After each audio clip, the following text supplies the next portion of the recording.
Welcome, my sisters and brothers, to this, the homily for Palm Sunday. And I'd just like to do a little sort of celebratory dance, because it was 2 years ago, on Palm Sunday, that I started this series, set up preaching Eucharistically the site, and started providing a homily every Sunday. So we're now beginning the third and final year of the lectionary cycle, in which I hope to be providing these resources for you. Anyhow, just a little reminder of how short and how long this period has been. Okay, this year, St. Luke's Passion. And obviously, the Passion itself is far too long for me to go through the close reading of it. It's a 14-minute read of the actual passages, let alone anything else. So, I'm going to look at two key moments, which I hope will bring out something of what Luke understands is going on here, of the very many passages which we could have chosen. And the first is going to be Jesus in Luke's Gospel, not in the Garden of Gethsemane, but on the Mount of Olives. And then the second is the moment of the Crucifixion, because those two moments give us a pretty clear idea of how Luke understands what Jesus has been doing and what is in fact going on here. So, this is from Luke 22:39. Jesus came out and went, as was his custom, to the Mount of Olives, and the disciples followed him. So please notice here it's all of the disciples. In Matthew and Mark, here just has three of them going separately with him. But here he reaches the place and he says to them, "Pray that you may not come into the time of trial." In other words, all that's going to happen now is going to be very trying for them. They're going to have to work out what is going to be true, what is not true, whether to run away, whether to stay. This is going to be their problem. Then he withdrew from them about a stone's throw, knelt down, and prayed. So, the stone's throw here, it may be a reference to the story of the giving of the first covenant, where the people were instructed to keep animals a stone's throw away from the holy mountain. If the animals touched the mountain, they would be stoned. So here we have a considerable distance, but the suggesting a lapidation is building up a distance, sacredness, lapidation. And in this, he kneels down. In the other synoptic Gospels, he lies down. Why is it important that he kneels down? Well, we'll see that in just a second. But basically, it serves to allow gravity to run its course. Something has got to run down. And it's important that it run down, because that will be fulfilling a prophecy. And he prays, "Father, if you are willing, remove this cup from me, yet not my will, but yours be done." And this is said more serenely than it appears in Mark's Gospel. The will in question, the thelema, appears in Luke's Gospel as either the will of humans or the will of God. The will of humans takes the form of the will of human leadership and is obviously the corrupt thing. In other words, it's the will of Adam. And then there is the Father's will, which is shown to be the will that was original before Adam fell, in our understanding. So Luke is setting us up for a moment where Jesus is going to be enacting Adam. He's going to be getting right what Adam got wrong. And we'll see that work out in just a second. Then an angel from heaven appears to him and gave him strength. This fulfills a prophecy in Deuteronomy about how the angel would give strength to the one who was about to perform the requital or atonement. In John's Gospel, we get this. The same angel appears earlier in John's Gospel when John, when Jesus is in the temple and the Greeks have come seeking him, and it's at that point that people hear the voice of an angel. But the notion that the angel would come to comfort the one who was about to enact the atonement, that's a fulfillment of a prophecy. And in his anguish he prayed more earnestly, and his sweat became like great drops of blood falling down on the ground. So here there is a notion that this is an anguishing moment, whereas before he's been quite serene. He prays more earnestly, and his sweat became like great drops of blood. It does not say that he started sweating blood.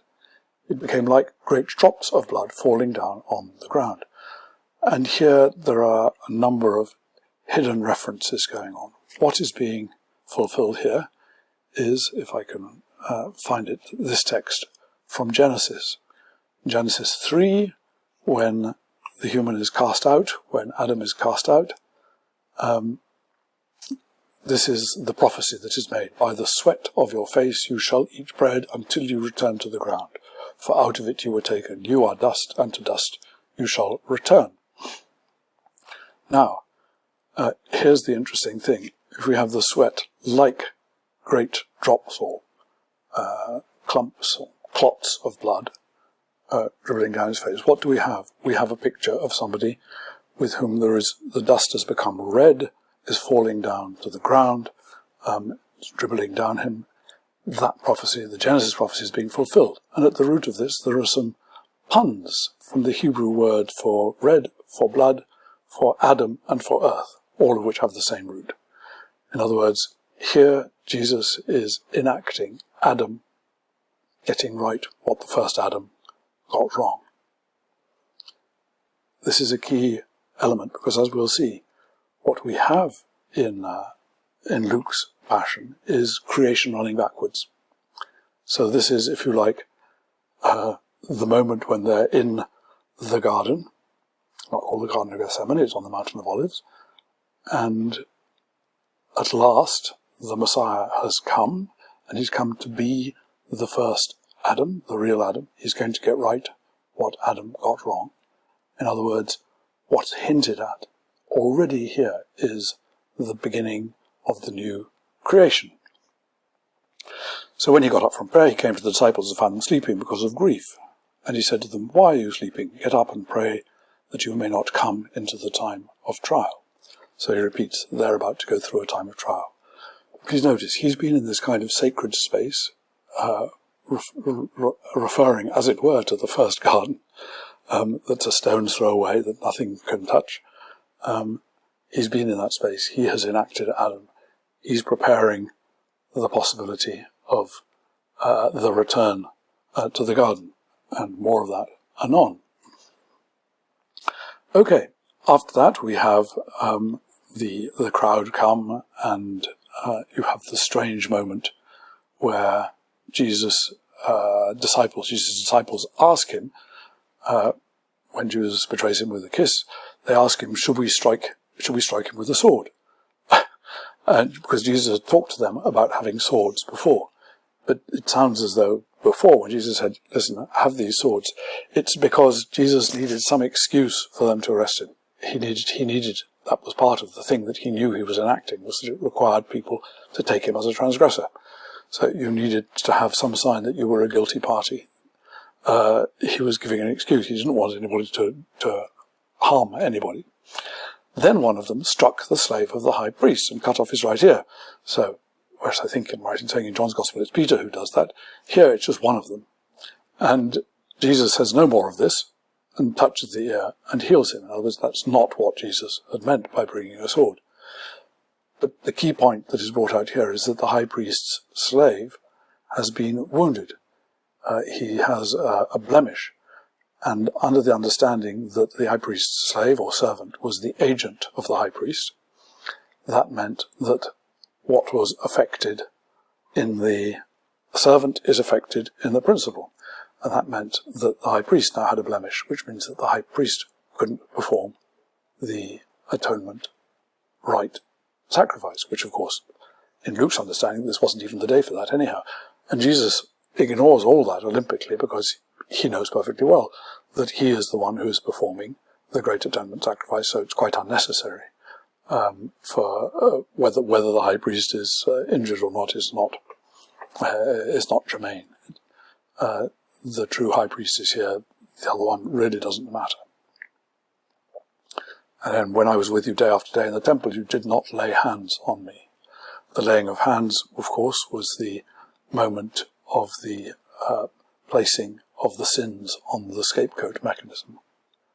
But this is your hour and the power of darkness. Placing the hands on the scapegoat, which was the transference of the sins. So he's saying here they're laying hands on him, and here they are doing what they didn't do in the temple. And he's saying, but so this is your hour. This is the way that the transfer of sins, that the real atonement, the real scapegoat mechanism is going to work. Okay, now let's jump through, if you'll excuse me, the court and the trial, and come to the actual crucifixion. So Simon Cyrene follows him, carrying the stave that would have been probably the principal pike would have been buried already in the ground at the place for execution, and the stave would be carried for the criminal. A great number of the people followed him. Among them were women who were beating their breasts. So, again, one of the things which happens here is that the attempt by the authorities, both Pilate, the Roman authority, and Herod the Tetrarch, in other words, the stand-in kings, the attempt of both of them to try to sort this out by a little bit of scapegoating has failed. A mob has taken over. But what is revealed is that the mob themselves are not all mobbish. In fact, it's a failed scapegoat mechanism because you have the crowd watching, mourning, as this happens. Two others who were criminals were led away to be put to death with him. When they came to the place that is called the Skull, they crucified Jesus there with the criminals, one on his right and one on his left. And Jesus said, "Father, forgive them, for they do not know what they are doing." Okay, so here we have the Lord sitting on his mercy seat, which is the cross, between the two cherubim, the ones who were in the holy place. Was it seraphim? Anyhow, the angels in the holy place, and here is the Lord in their midst, and it's the mercy seat, so it is the place where sins are being forgiven. And he understands that this is exactly what he's doing. And they cast lots to divide his clothing, so more psalms being fulfilled. And the people stood by watching, but the leaders scoffed at him, saying, "He saved others, let him save himself," for this is repeated something we had earlier in the Gospel. The soldiers also mocked him, coming up and offering him sour wine. If you're the king of the Jews, saying yourself. So the leaders mocked him, the Romans mocked him, but there were lots of people there who were not engaging in the mocking. One of the criminals who were hanged there kept deriding him and saying, "Are you not the Messiah? Save yourself and us." But the other rebuked him, saying, "Do not fear God, since you are under the same sentence of condemnation." So here, curiously, we have the two angelic figures. At this stage, bad angels, fallen angels, if you like. One of whom is beginning to realize that there may be something positive going on here, and the one who is treating the whole thing in a condemnatory way, and is therefore part of self-destruction. So, the two angels who are there, representing the fallen and the unfallen, the interpretation as just punishment, and the recognition that something innocent is here, they are going to, if you like, frame what is happening. And after he has, after the good angel has recognized that what is going on is good, this person is innocent, this person is sinless, then he says, "Jesus, remember me when you come into your kingdom." And Jesus replies, "Truly I tell you, today you will be with me in paradise." Now, this is a specific Holy of Holies reference. Paradise was one of the ways of referring to the Holy of Holies in the temple. And is Jesus indicating, yep, you're going to be one of the angels in the Holy of Holies with me. That's already starting now. And of course, both later on in Luke's Gospel, at the Ascension, both in Luke and in Acts, these two men in white, these angelic figures, will turn up again. being, if you like, the temporal sign that this is the holy place that is being enacted. It was now about noon, and darkness came over the whole land until 3 in the afternoon, while the sun's light failed. So you have this sensation of the whole of the order of creation at midday, which should have been as brightest, the whole of the order of creation lapsing back into futility. And when the sun's light failed, you've gone back to day 1 of creation, where light is created.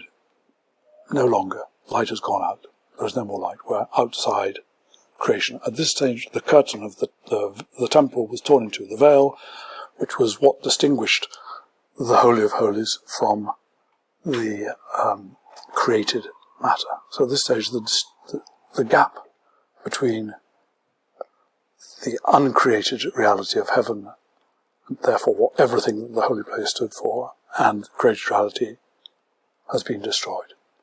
And what we have is, instead of the mercy seat and the angels, we have Jesus on the cross between his two thieves. And he says, cries out into a loud voice and says, Father, into your hands I commend my spirit. So again, here is the deliberate cry, in the case of Jesus. Once we've undone the whole of the old order of creation, gone back right to the beginning, he then commends his spirit and breathes out his last. Which means that, and the word is exactly the same for expire. He breathes out his spirit, which means that the spirit which hovered over creation, if you remember, before God started putting order in things, has now gone back out. Will come back again at Pentecost. But this is the creation run in reverse.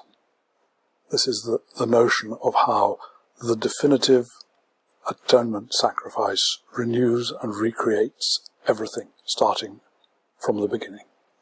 So from Jesus getting right what Adam had got wrong, to Jesus living through the running backwards of Genesis to the very beginning, when the Spirit is outside, goes back outside, so as to be able to come in and bring about an entirely new creation. All of that is gently and beautifully hinted at by Luke in this Gospel. And then at the end, he breathes his last. At this stage, the centurion, who had seen what had taken place, praises God and said, certainly this man was just. So we've had the good criminal, if you like, making the Jewish point about him being innocent, the point about the spotlessness of this one, if you like, and the centurion giving the Gentile approach. This is just. Luke bringing together both the cultic innocence and the moral innocence or legal innocence, which is likewise going to be completely refounded. This is going to completely refound whatever goodness is going to mean in the world which Jesus' death is opening up for us. In the name of the Father, of the Son, and of the Holy Spirit. Amen.